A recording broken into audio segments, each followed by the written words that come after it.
May nanay na nagtitinda ng ano ito, chili doon sa school. Inalok ako na bumili ako 60 pesos. Hi guys! For today's vlog, mag-aano kami ni Seyna, magpe-prepare dahil papasok siya ng school ngayon. Yung oras ng pagpasok ni Seyna, alas 12 hanggang alas 4 ng hapon. Pinaghati lang guys kasi nga hindi pa naayos ata yung ano ng school, yung room. Dahil yung isang building hindi na pinapagamit kasi nga parang umuuga. Kaya ang pasok lang ngayon ng grade 1, grade 2, half day lang. Sa umaga yung grade 1, sa hapon naman yung grade 2. Galing na. Siyempre. Tapos ngayon, naka-prepare na yung ano ni Seynab, yung uniform na susuotin. Tapos yung baon niya lang ngayon. Teka lang. Yung baon niya lang ngayon, mag-aano kami ng tubig na ano. Tapos, bibili na lang kami sa tindahan ng iba pang babaonin ni Seynab. Ano yan? Wala. Ito yung bag ni Seynab. Ayan. Hindi tayo kita mahal. Ito na lang sa baba. Ayan. Ay, huwag ka magpakita. Dali ka na dito. Magbibihis na. Ito. Nilagyan ko lang to ng tubig. Ayan, puno yan para ano, mahilig kasi si Seynab sa tubig. Halika na dito. Mag-uniform ka na.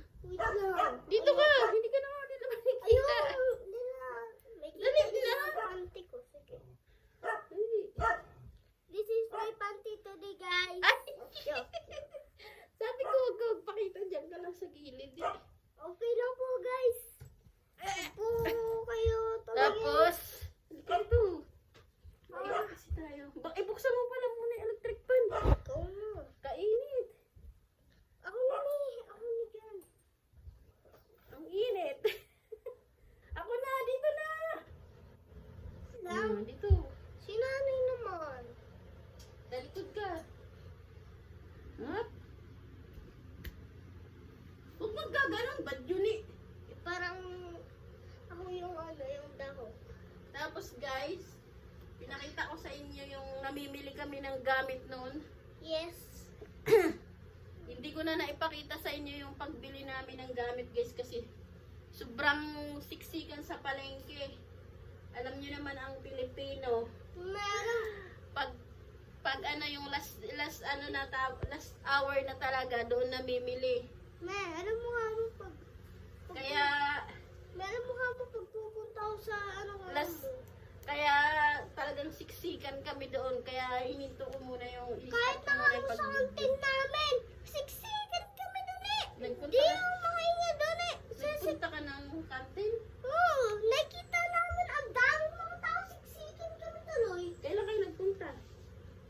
Every time may kita ako yun. Siksikan. Hindi ba nagpupunta sa inyo yung ano? Ano? Yung nagtitinda? Hindi nagpupunta sa room? Pupunta sa room. Yun nga ngayon. Ma'am namin wag muna punta sa kantin. Kausapin mo muna yung guys, dali. At asikasuhin ko muna yung ano mo, Sige. yung shoes mo. Iwan ko muna ang baby kong Seynab. Kaya nga po, sige. Kaya nga po mga guys. Alam niyo di pa kayo nakalike and subscribe sa video ha. Like and subscribe na kayo sa video ko. Pag di niyo pa pinanood, okay lang po mga guys kasi puweta po net na po ako. Halika na, dali. Ay, tara! Ayun, guys. Aalis na muna kami ni Seynab. Magsasapatos siya.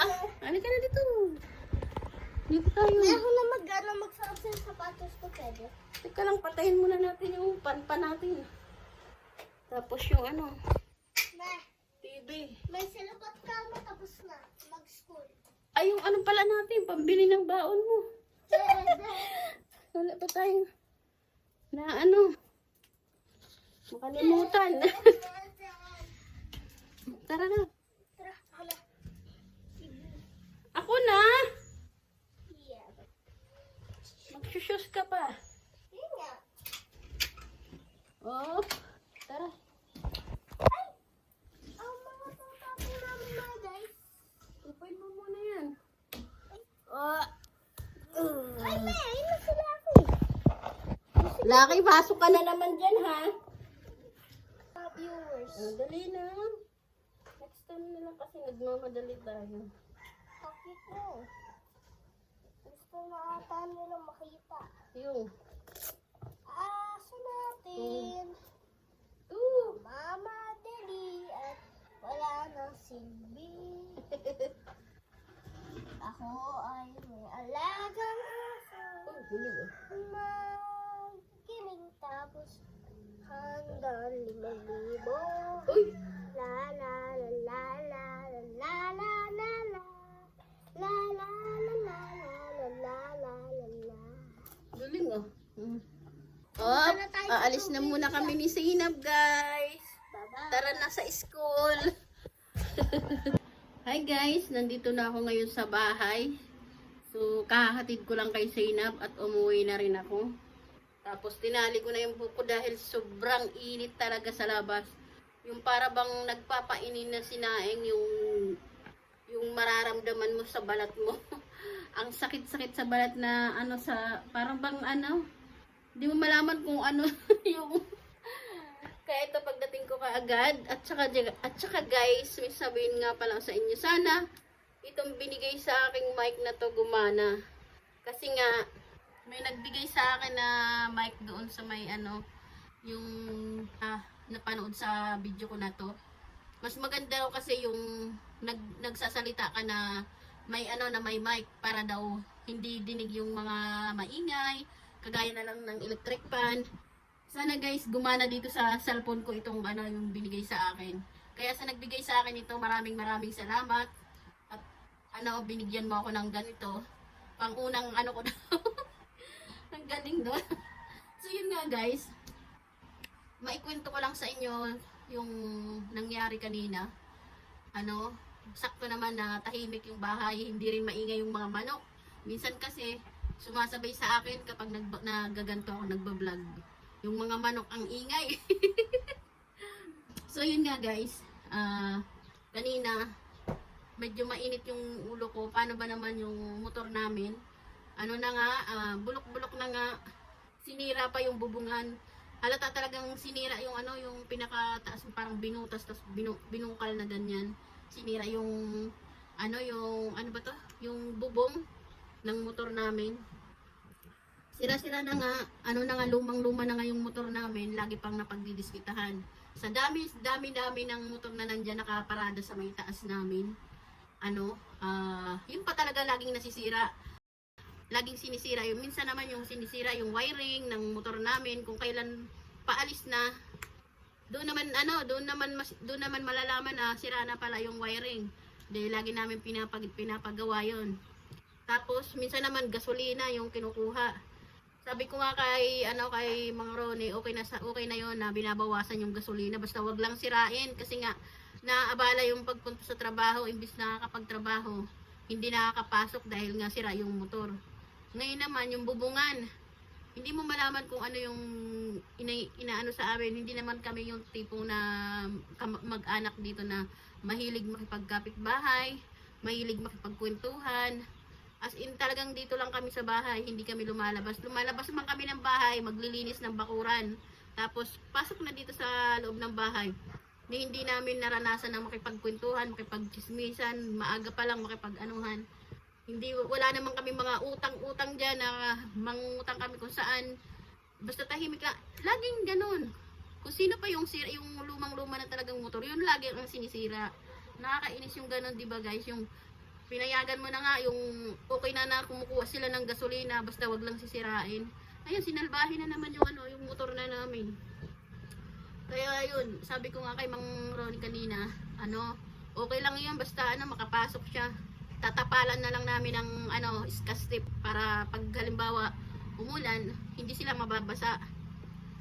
Kaya yun guys, yun lang ang sinishare ko sa inyo dahil ang sama ng loob ko, wala naman namang pagkukwentuhan dito, hindi naman ako mahilig makipag-chika-chikahan dyan. Ang pinagkakataka ko lang, bakit sa dinami-dami ng motor, yun yung pinakaluma pa ng motor, yun Yun ang laging nasisira. Diyos me. So, ayun nga guys. At saka yung, di ba yung punta ko noon sa palengke noon na hinto. Yung pagbablog ko noon. Kasi nga, as in talagang siksikan yung pamimili namin noon. Dahil nga, last hour ng, ng pamimili. Ganun talaga ang mga Pinoy, di ba? Kung kailan last hour, doon mamimili ng mga gamit ng mga Kaya siksikan, hininto ko muna yung ko noon, pagbibidyo noon. Tapos guys, mag-isa lang ako ngayon. I-continue ko yung pinapanood kong dito sa YouTube. Ayan o. Kilala nyo ba yung na yan? Ayan, yung lagi kong pinapanood si Daddy Frankie. Anong talaga sa kanila?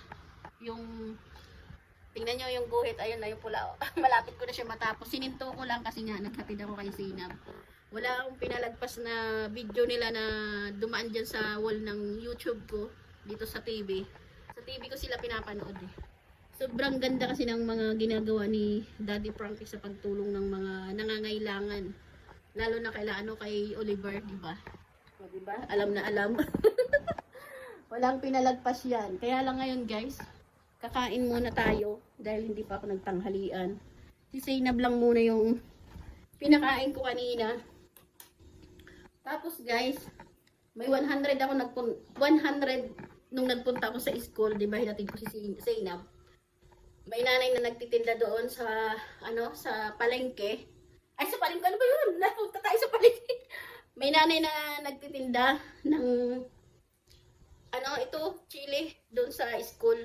Inalok ako na bumili ako 60 pesos. Bumili ako kasi kawawa naman, parang wala pang bumibili sa kanya. Kaya ayun, sabi ko ganon. Dapat yung tira doon sa baon ni Zainab na binili namin, yung 60 pesos, ibibili ko sana ng lutong ulam doon sa may kanto. Kaya lang naawa naman ako. Kaya binili ko na lang. Pero may natira pa naman dito. Ito, almusal kanina. Ito. Oh, di ba may natira pa dito isa? Ayun oh, isang piraso. Okay na to. Kaysa mag-utos tayo. At least nakatulong tayo sa pamamagitan ng ganun. Nakatulong tayong sa pagbili natin ng chili oil niya. Diba? May ulam pa naman dito eh. Tapos ito lang. At tikman natin yung chili oil niya. Ayan. Tapos, mayroon pa naman dito guys. Asan yung ulam natin?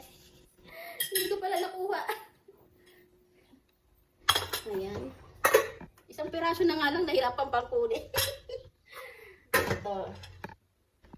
Hindi ko na i-vlog yung paglakad namin ni Zainab sa taas kasi sobrang init. At ang hingay din. Pero ito ngayon, binigyan ako ng mic. Sana gumana dito sa pagbibideo ko na walang ingay. So, maiaano ko na sa inyo yung paglalakad namin ni Zainab papuntang school. Ma-share ko na sa inyo, ma-bibideo ko na. So, itong ulam natin. Tapos, may natira pa kagabi.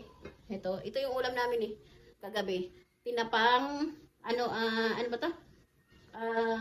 Tinapang tamban. Ayan tinapang tamban. Tapos, bagoong isda. Yung natira kagabi. Huwag mong galawin yan, laki. Tapos, teka lang guys Tapos, yuko talaga. Yuko nga tayo. Yan, yung pala Ito try natin tong chili oil na bininta sa atin ng nanay doon sa school. Okay, kung talagang maangang. Natural chili. Masarap siya. Tikman natin. Sobrang paras. Ayan. Tapos, tikman natin iulam na rin natin to, sayang. Tapos, bagoong alamang, isda. Ayan. Kunti lang. Sarap. Dito na nga tayo kumain. Manunood sana ako habang nanonood ng kay Daddy Frankie. Actually, katatapos ko lang panoorin kanina habang naghihintay ako ng oras. Panoorin yung pag-aayos niya dun sa nag-aaway ng kay Aling Ansing at saka kay Kuya JJ, tapos sa Bayaw. Tapos ko na panoodin yun. At sa wakas naman, nakapag ano na sila, naayos din nila. Totoo naman, walang magtutulungan, kundi magkakapatid lang, di ba? Huwag magpapadala sa mga, ano, mga gatong-gatong. Ay, Lucky, alis ka dyan! Alis dyan! Tapos, yung aayusin na nandun ni Daddy Frankie yung kasulatan. Yung diba na walang aangkin. Mas okay na yun, yung ganon. Pero habang pinapanood ko sa YouTube kasi mag-comment doon, nakakatawa. Hindi ka gaya sa cellphone, mabilis. Iko-comment ko sana doon. Diba doon sa may hinukay? Sa may hinukay na tinanggal yung kawayan. Total, kaunti lang naman yung inusog doon eh. E di, isapap na lang na parang hulog na ganyan, no? Parang parang labahan, ganyan. Parang hulog na ganyan, tambayan, di ba? Suggest ko lang naman. Pero okay na yun, yung naisip ni Daddy Frankie na kasulatan. Para walang alam na alam talaga yun. Lahat kasi yan, di ko pinapalagpas yun. Pati si Zainab, kabisado niya nga yung timsong ni Daddy Frankie. Ay, kain na pala tayo, guys. Magtumbayan lagi. Huwag ka mag-ano dyan. Sasandalan niya na naman. Maghihilods tayo, mag-ano siya. Mag-gaganon siya. Sasandalan niya. Mamaya pagtaas kumain. Bigyan kita.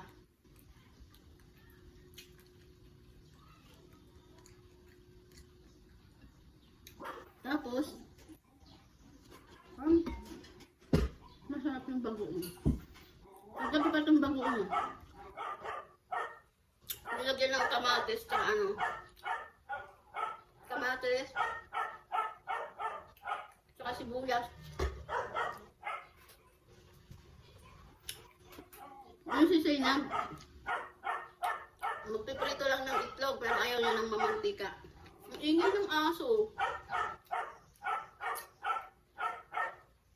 Wala naman siyang tinatahulan kapag may dumadaan din na kapwa aso niya. Tinatahulan niya, ayaw niyang may nagtatambay dun sa may maliit na gate namin.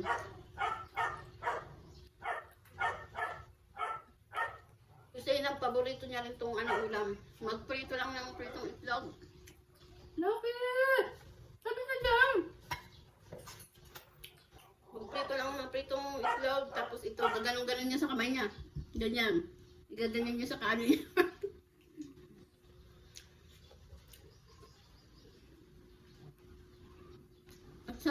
Guys, at sa mga papanood nito, pwede po ba akong humingi ng sa inyo?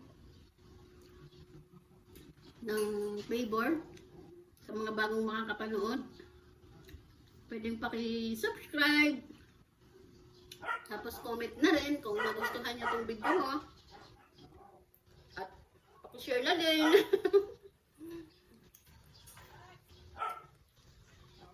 Kami nagtatawag sa akin. Yung siguro yung nakikicharge. May nakikicharge sa amin dyan. Wala silang kuryente.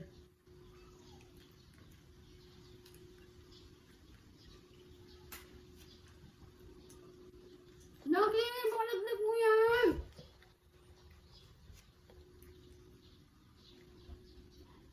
Hindi ko pa mapapansin ka.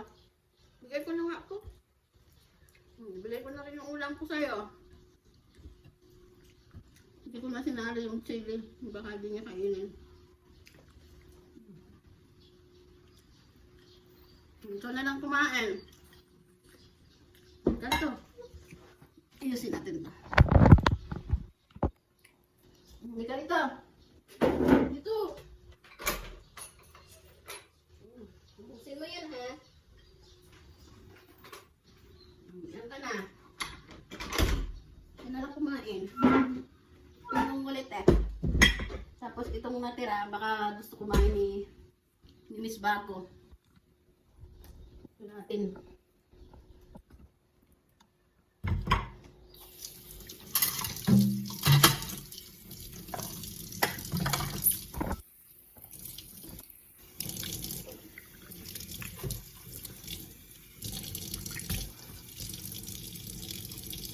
Mamaya na natin hugasan yan. Pahinga muna tayo. Sobrang init kasi. Punasan muna natin yung ating lamesa. Ganito pag pag tanghali, ako lang mag-isa dito. Magsisipasok kasi yung mga bata.